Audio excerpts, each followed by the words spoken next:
lot of things have been discussed. So now this talk is having the case study only. So I will not bore you. And if you have any questions, you can interrupt me. I will try to answer in between also. And we need to understand what is the meaning of failure analysis and reliability. The main cause is of the defects present in the products made by 3D printing. That is our main focus here. So failure analysis and reliability are interconnected fields focused on understanding, preventing, and improving the performance and life span of the products or systems. So whatever the defects are in the printed products, we need to understand first. Then how we can minimize the defects, because you cannot eliminate the defects 100%, but you can minimize to as low as possible. That is our target. Then if you are able to reduce the defects present in the printed products, then obviously the performance in terms of the thermal, mechanical, electrical properties will be enhanced of your product. And once the performance is enhanced, then life of the product is also enhanced or increased.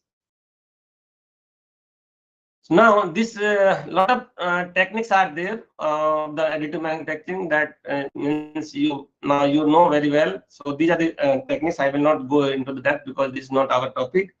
So now next is then additive manufacturing is widely used in three main areas: aerospace, automotive, and medical. These are the three major areas where cost is the secondary, but performance is the primary aim. So you can see how complex parts are, which can be printed using additive manufacturing. So obviously, there are one, you can say, multi stages of the process are not required here. So even if you have the complex shapes requirement, you can print using a 3D printer.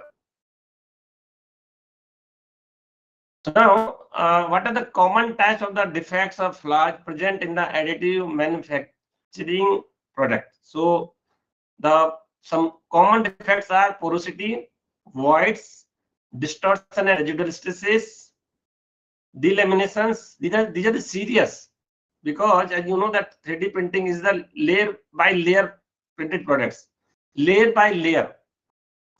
So defects are there in layer by layer, and in between the layer, whether the adhesion between the two nearest layers is good or not, that will decide how sound is your product. So porosity, voids, distortion, and many of you who have used the 3D printers, they know that how many types of the distortions are there. When you print and then remove the product from the substrate or platform of the 3D printer, then you know that your product will be distorted slightly or majorly. So this is also a defect. Then obviously residual stresses, because you are depending on the type of the method which you are using. So residual stresses also varies depending on the type of method. So before using the product, we need to remove the residual stresses. Otherwise, your material or product will be failed at a lower stress, and the life will be much lesser than the expected. The next is delamination. It occurs when layers within the component is separate, creating weak points. As I told you, if the adhesion between the nearest layer or layers is not good, then delamination is good. Then surface cracks. Cracks may be on the surface or maybe inside. And these cracks may start from the void or porosity within the sample, or cracks may form. Again, there are many regions of the crack formation. One is your processing method. Then next is composition. Particularly in case of metallic systems, segregation is the main region, because the elements, if the different elements are there, then their solubility is different. During the solidification, elements have the tendency to segregate at the grain boundaries or inside the grains, like that. So those leads to crack formation also. And not only that, your temperature gradient also leads to crack formation. Then volumetric cracks. These are the defects present in the 3D printed products. Now, before using the 3D printer, we must know what are the parameters which are to be optimized.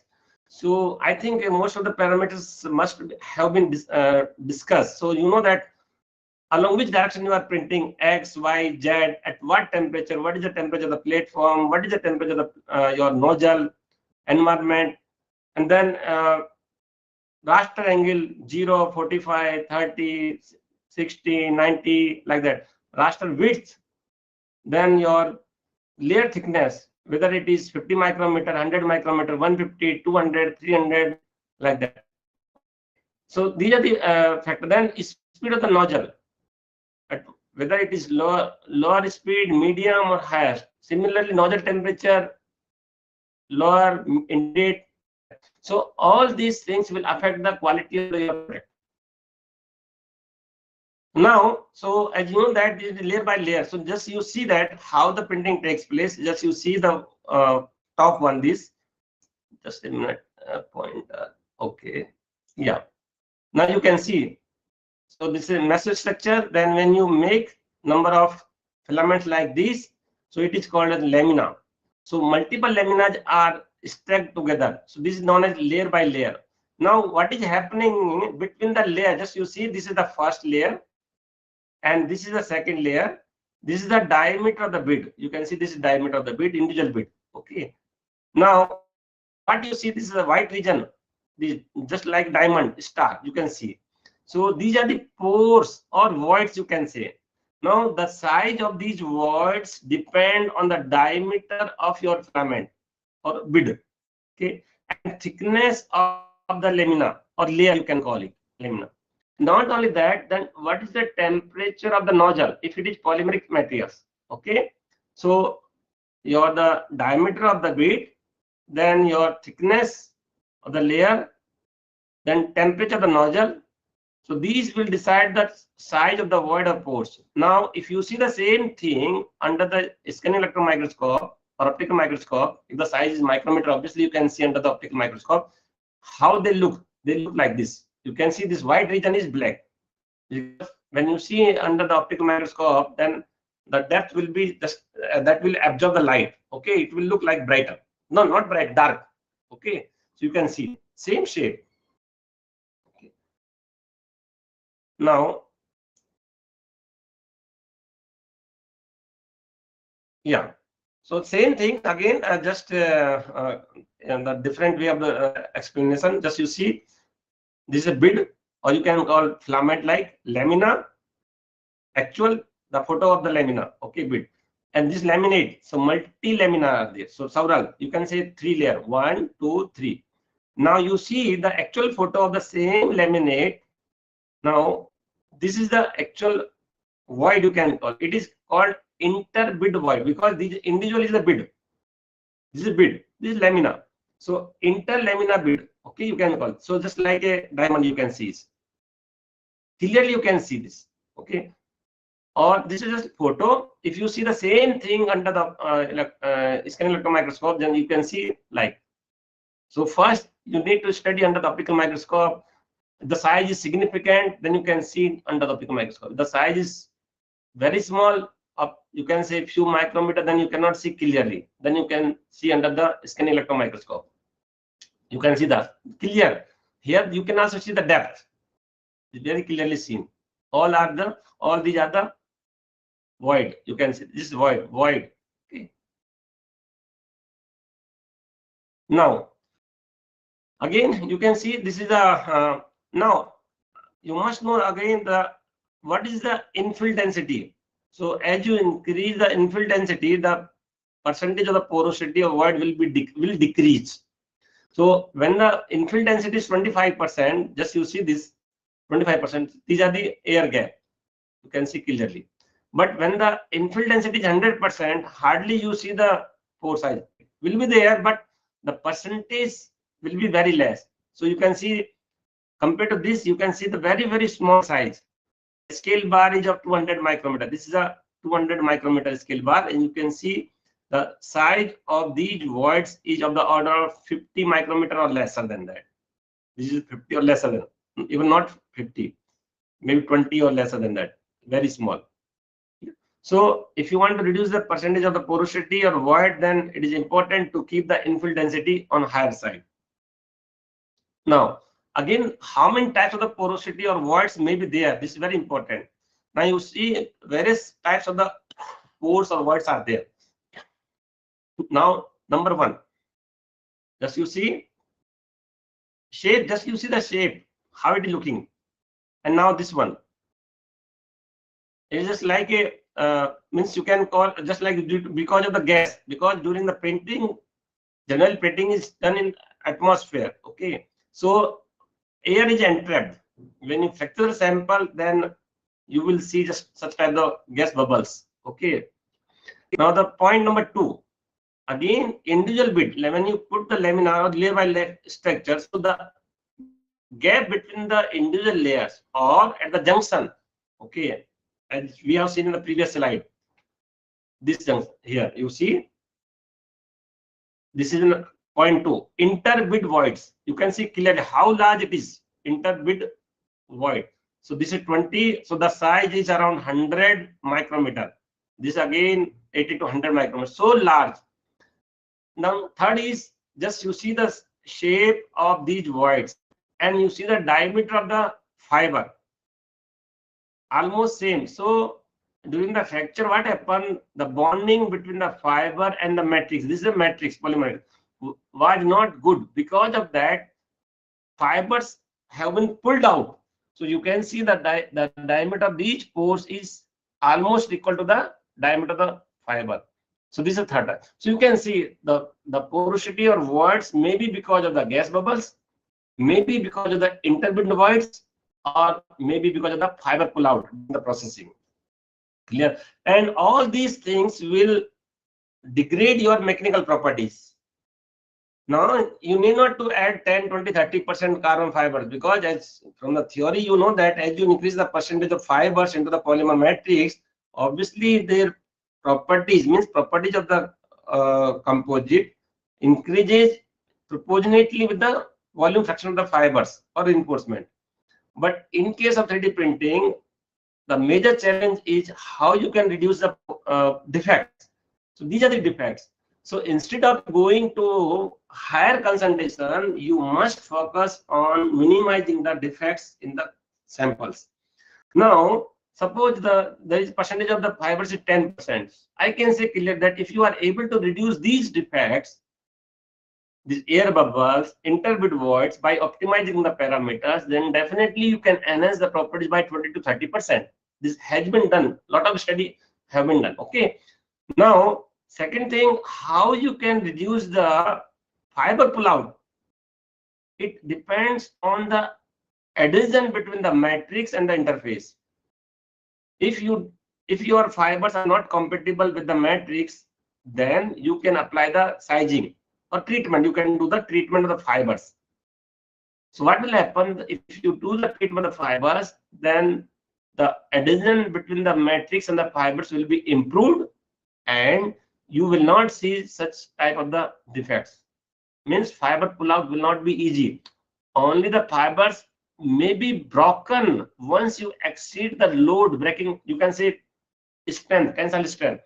Only then fibers will be broken out. Fiber will not pull out. That is it. Now, so next is how the fibers are distributed, or what is the dispersion, whether the fibers, whatever you are adding into the polymer matrix, they are distributed uniformly or not, because that will also affect the properties. So now this is a one case study. You can see individual fiber, you can see all these are fibers. Do you see any aggregate? No, hardly no aggregates are there. So means the fibers are distributed nicely. You can see individually. So aggregates should not be there. If the fiber aggregates are there, then again at the contact point of the fibers, voids will be there, porosity will be there. When you apply the load, crack initiation will take place at the from the aggregates, because voids or pores are already there. So it is very important, fibers should be distributed nicely or uniformly. Now here you can see this is a matrix, this is a fiber. Now do you see any gap here? Yes, you can see this is a gap. Just you see gap. It should not be there. What it states, it says that this microstructure says that the adhesion between the fiber and the matrix is not good. You can see clearly here, this is gap. You can see clearly gap. You can see here, you can see here, you can see here. That is the reason from some location you can see here fibers have pulled out. You can see this. Okay, fibers were not up to the depth actually, so you will not see the hole up to the depth, few micrometer. Okay, but this you can see here. But what I want to say, the dispersion of the fibers is good here. There are no aggregates. But this you can the presence of these pores or voids you can minimize by improving the adhesion between the fibers and the matrix. Now, the question is, pores are there, these voids are there. How you can reduce? Because you want to enhance the properties. Because the even 5% porosity or voids are there in the printed samples, your mechanical properties will be decreased by 20 to 30%. So if you are able to reduce the porosity, then properties will be enhanced without changing their composition. Okay. Now the next is effect of plasticizer. Now, why there are many factors which leads to these voids. Okay, one is nozzle temperature. But despite increasing the nozzle temperature, suppose if you are not able to reduce the porosity to significant amount, then what you can do, you can add plasticizers, means polymers having lower molecular weight, like polyethylene glycol. Okay, this is the pure PLA, polylactic acid. First, you see the A1. The size of the voids are significant. You can see between the individual bead and layers.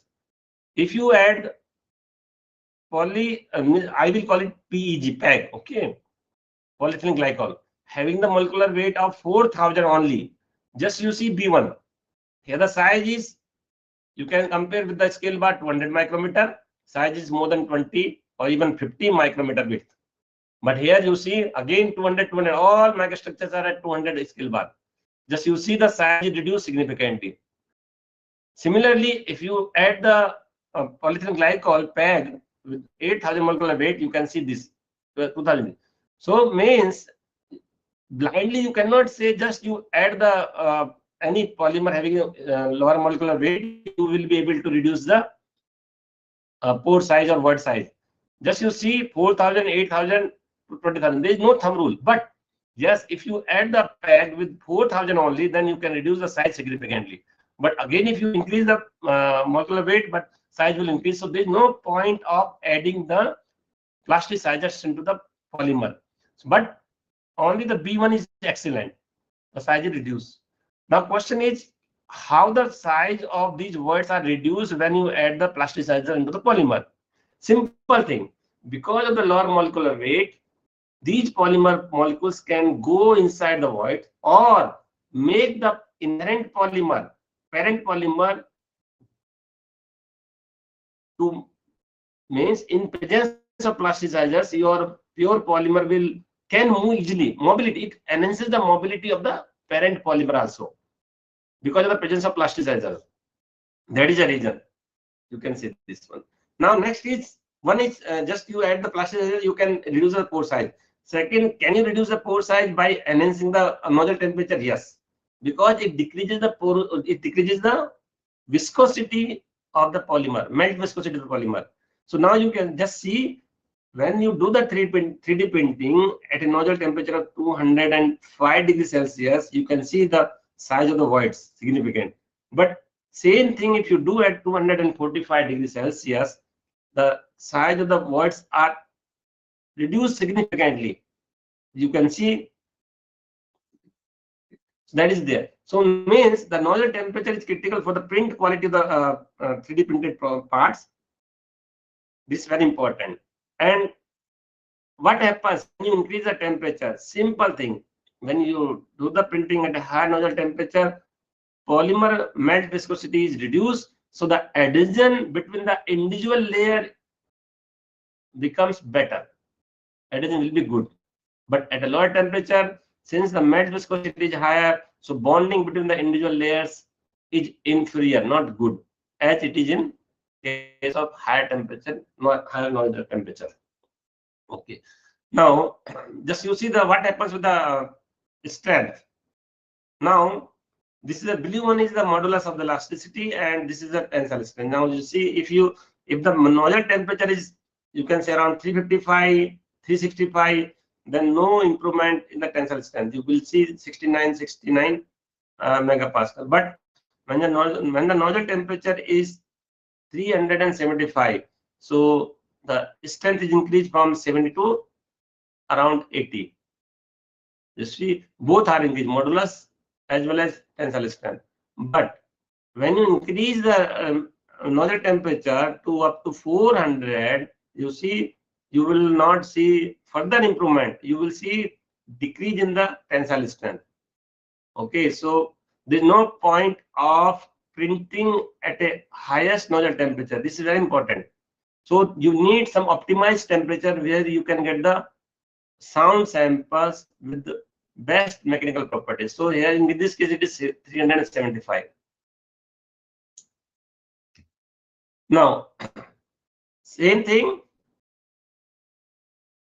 just you see, now there are two, these are the SCM micrographs, you can say, and of the samples printed at 355, A and B.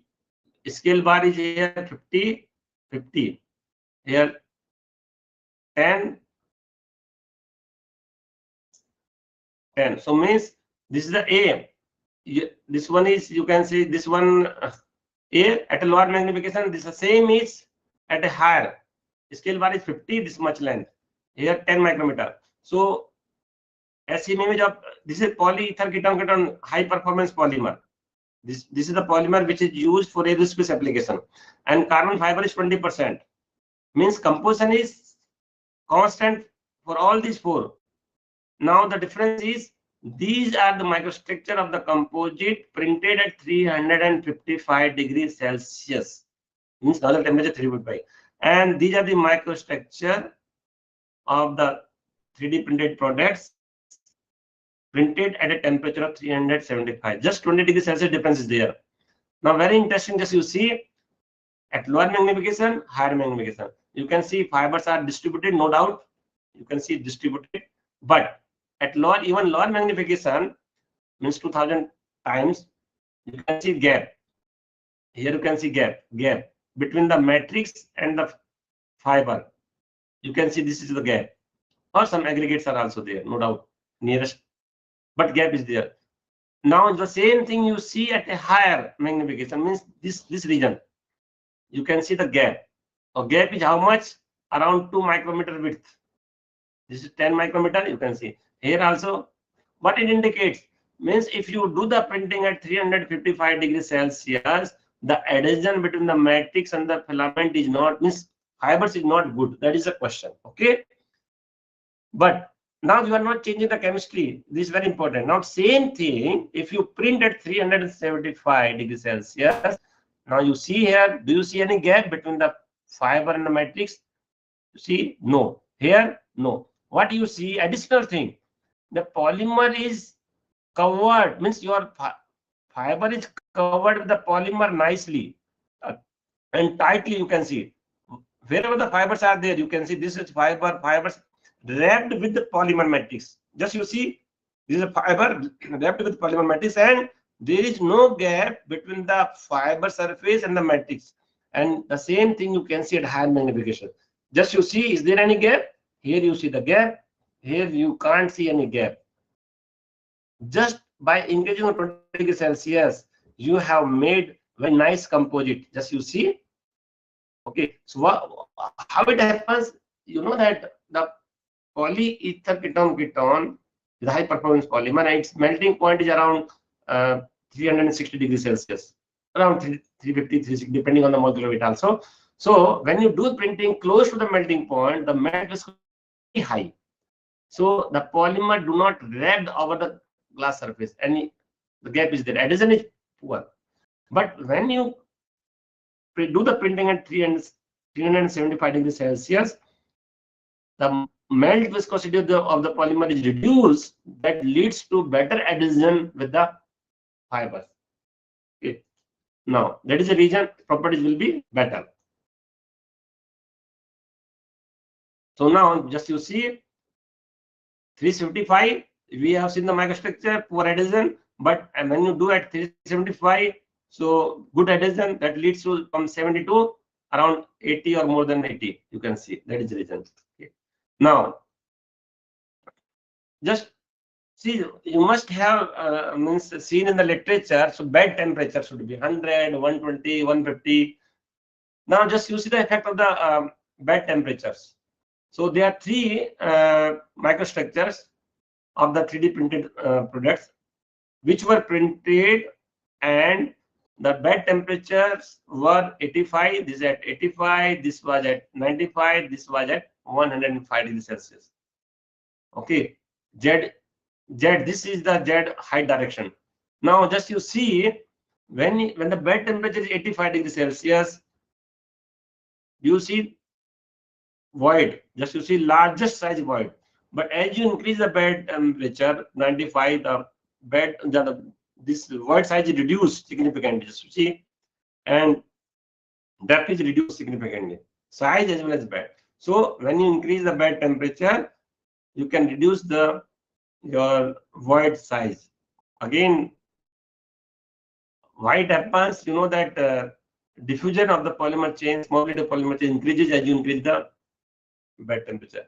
But it doesn't mean that your bed temperature should be too high. No. Again, there is a trade-off between the bed temperature and nozzle temperature. So you need to optimize, and for your system, which bed temperature will be the best one, that you only as a user can decide. Okay. Now next is air gap. That I think we have already seen. Okay. Yeah. Next.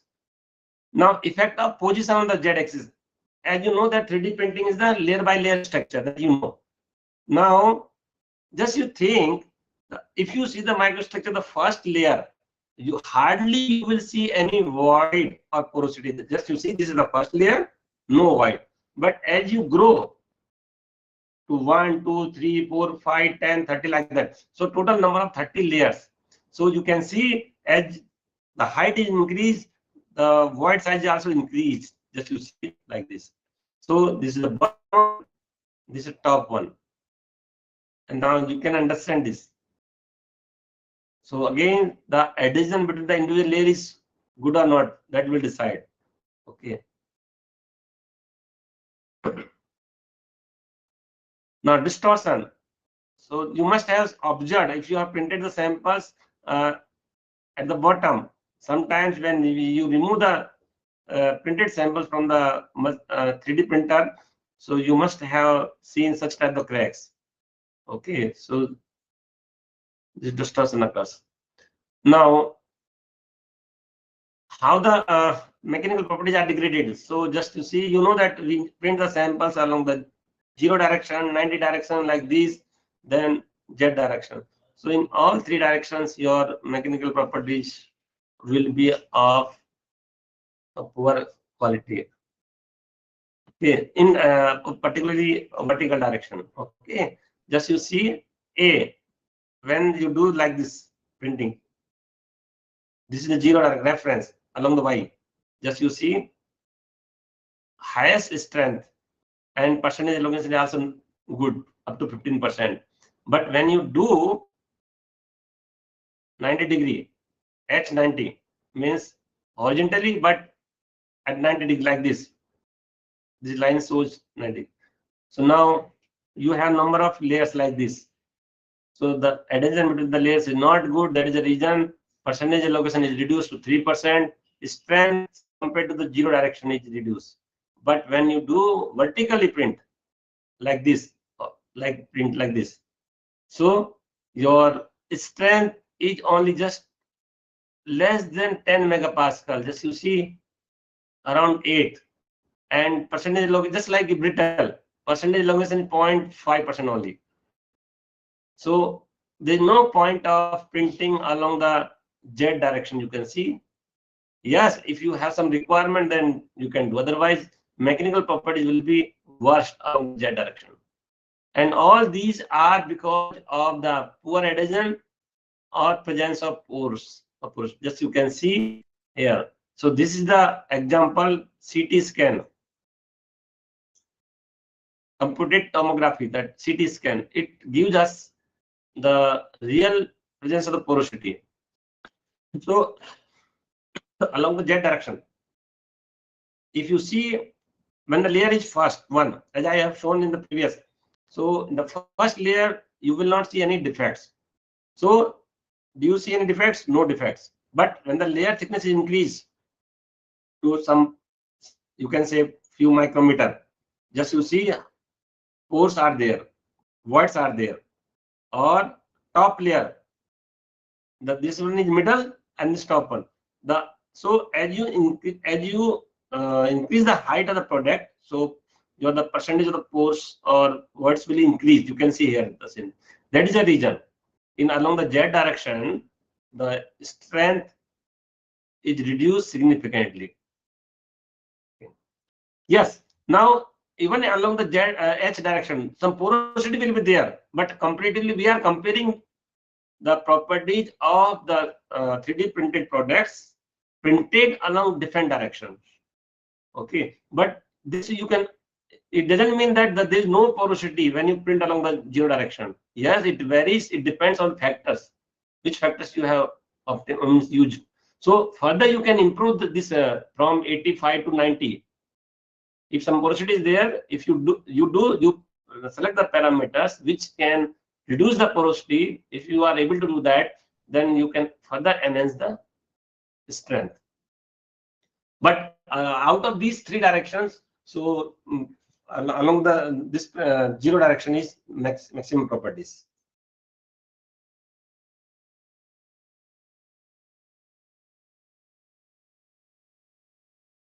Now, just you see, this is a computed tomography scan of the feedstock. Now, please remember, generally polymeric materials are printed using their filaments.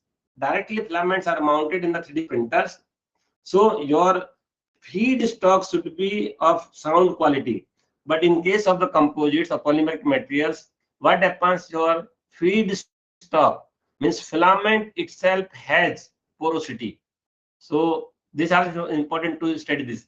Now, these are the densities. Density is very simple technique of measuring the density of materials. It gives a lot of ideas. So now just you see, this is of the pure polymer, polyether ketone. Now there are three things. One is theoretical density. Polyether ketone has density of 1.30 grams per cubic centimeter. Now if you make its filament, so filament has density of 1.28. The reason is that some porosity is present in the filament.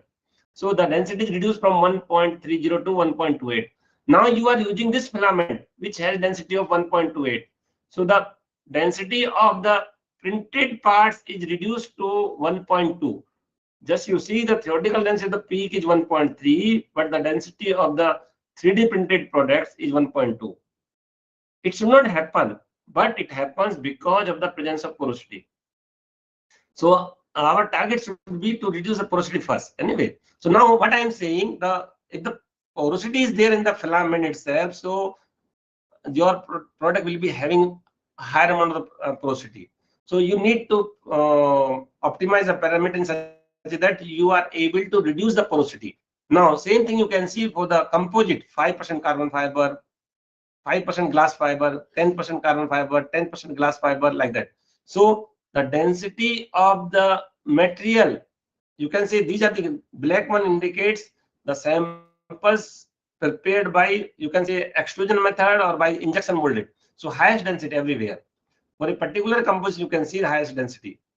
For 10% means 1.368, but filament 1.3. Filament, in all the cases, filament of the any composition is having lower density than their parent material. But 3D printed parts are having much lower. So all this is because of the porosity. Now you can see this diagram, right side. porosity. Now the porosity in the filament, you can see it from here. So your pure polymer has density of, means porosity of 1.5%. When you add 5% fiber, carbon or glass fiber, you can see 5, 10, 20 like that. So as you increase the percentage of fibers, the porosity slightly increases in case of filament. Now the porosity in the 3D printed, this is pure, it is increased 1.5 to 7.7. Same thing in case of 3D printed products, porosity increased from about 5% to 14%. So this is a major challenge. Means your 3D printed products are showing the porosity of 14. Yeah, this is the paper published in 2021. Nowadays, even our group has reduced the porosity to less than 3%, and properties are increased significantly, no doubt. So what I am saying, the porosity, porosity voids you can reduce if the filament temperature, not filament, your nozzle temperature, bed temperature are optimized. Speed is also not optimized. Nozzle diameter is also important to reduce the void content. If you optimize all these parameters, you can reduce the porosity to below 5% or 3%. Now, so tensile strength. Now just you see tensile strength. So pure polymer around 78, you can say.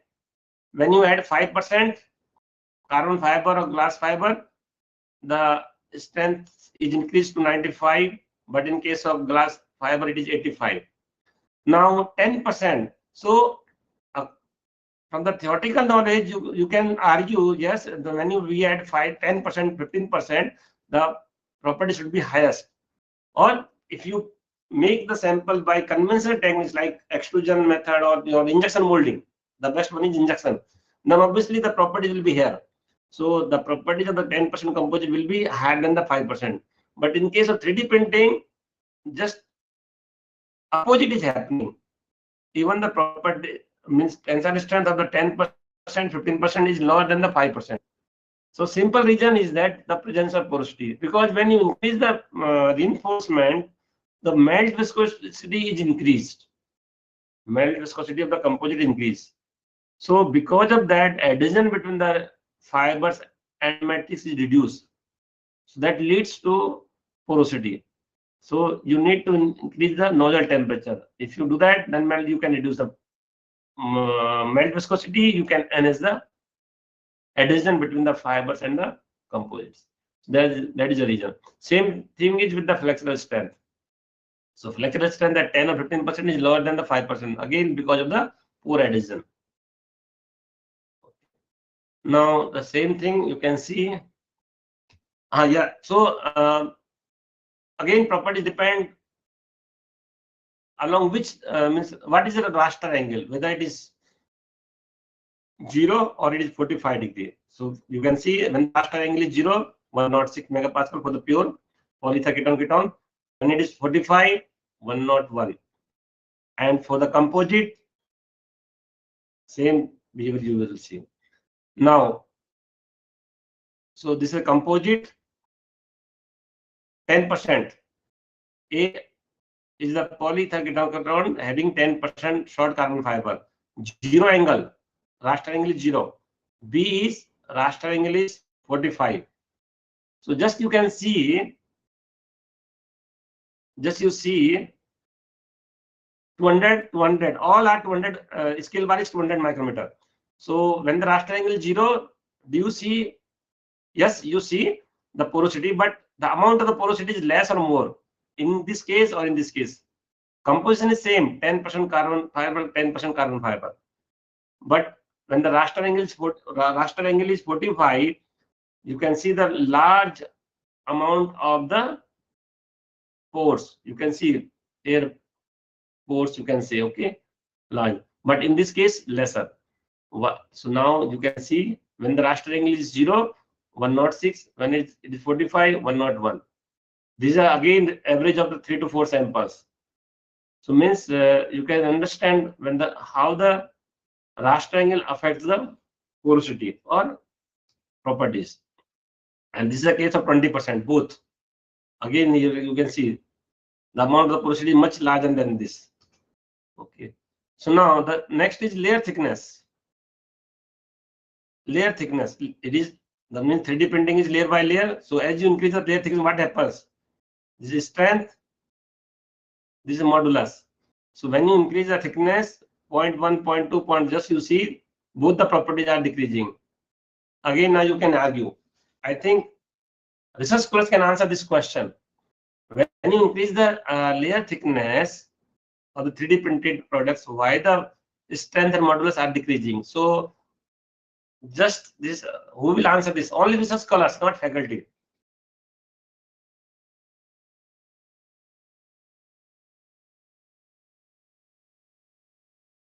Any those who are present physically?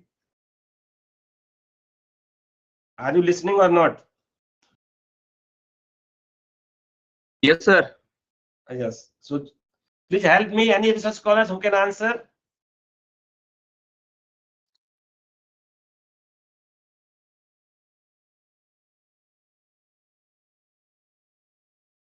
Okay, I will go ahead. Yeah. Anyone is answering?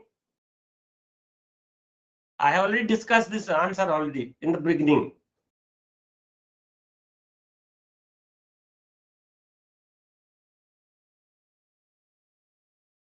Okay. So Sir, there might be a one reason as the thickness increases, there is a chances of heat accumulation. So there may be probability of decreasing the properties like hardness and as you are saying that strength properties. no. See, when you increase the thickness, that leads to some defects. Okay, those defects Yes, decreases sir. the technical properties. So now I am Right. asking because of which defects that you need to answer. Yeah. Uh,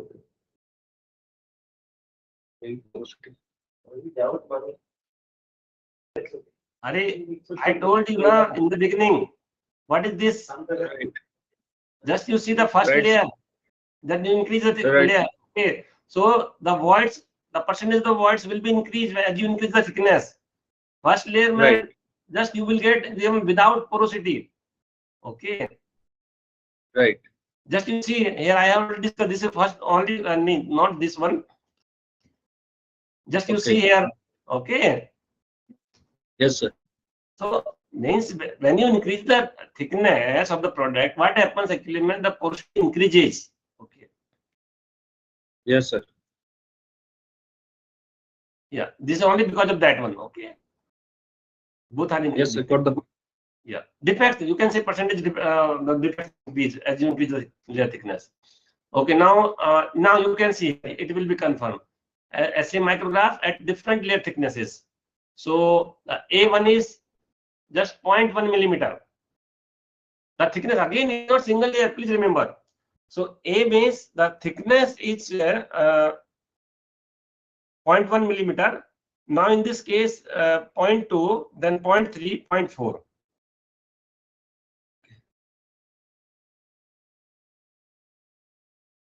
So now again layer thickness also affects. So large size you can see the one.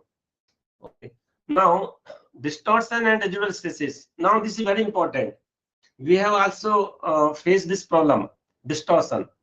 So basically what happens, your base means where you print the sample, it is generally at much lower temperature, but nozzle temperature is above the melting point of the polymer. So temperature gradient is there, large difference is there.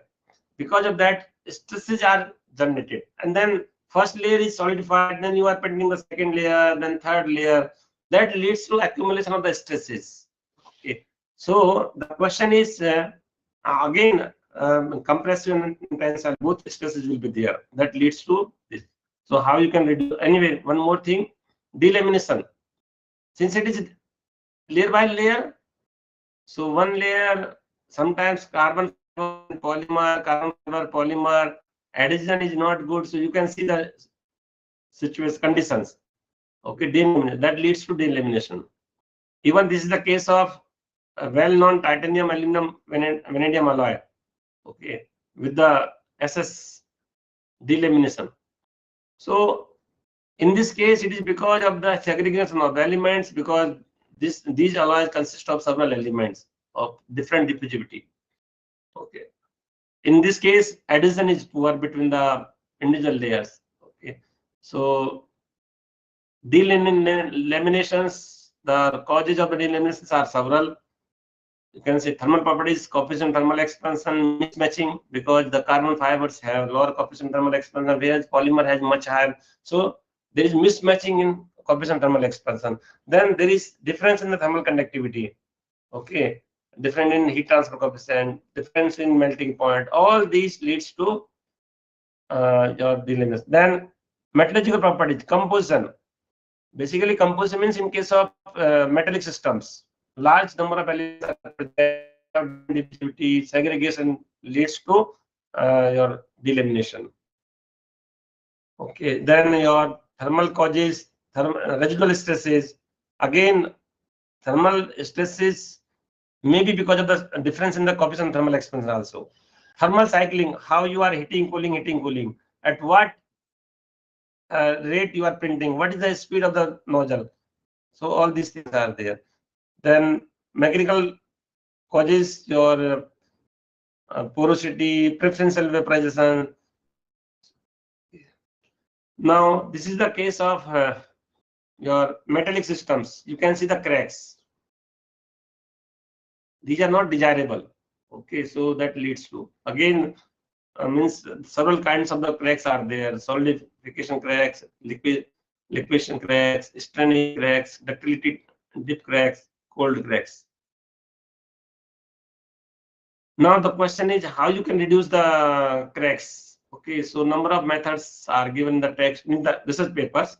So process means you can control the process parameters. Then preheating. Generally, we do your form. Okay, that we keep at 90 degree to 100 degree, 150 degree, like that. Okay. Then heat treatment. Generally, after printing the samples, you can reduce the residual stresses. For that, heat treatment is required.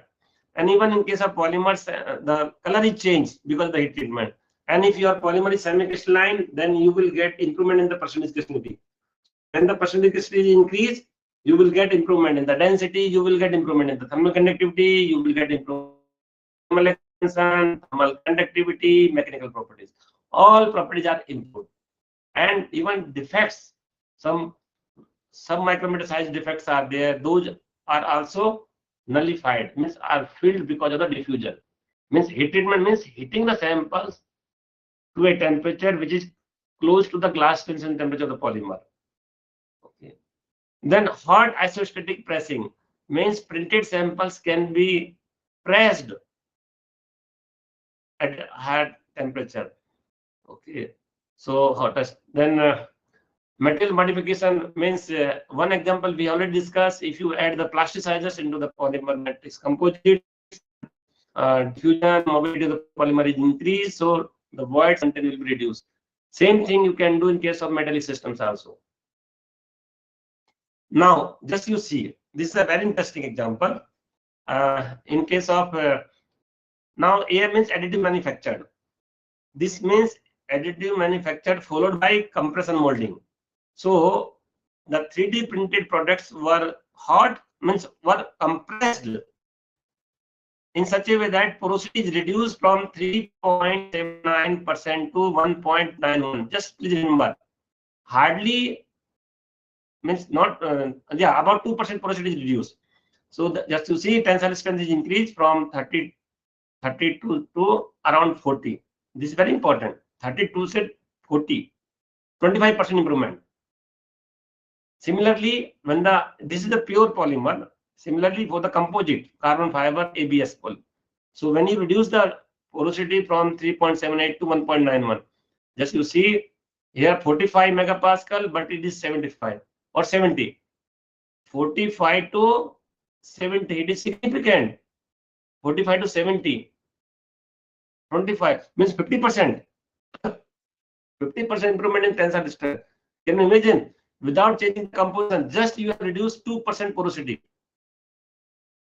Okay. Similarly, strength, flexural strength, it is also increased. So means porosity is not desirable.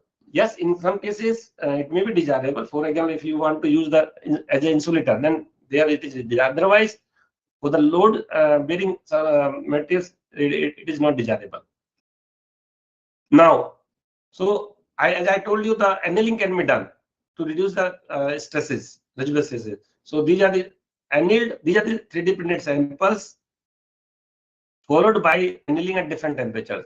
So this is the one of the examples. Untreated means without annealing. This is the after annealing. You can see difference. Okay. So 130 degrees Celsius and for 240 minutes, annealing was done. The surface finish is improved. You can see how nicely. Okay. So thank you. If you have any question, I will be happy to answer your questions.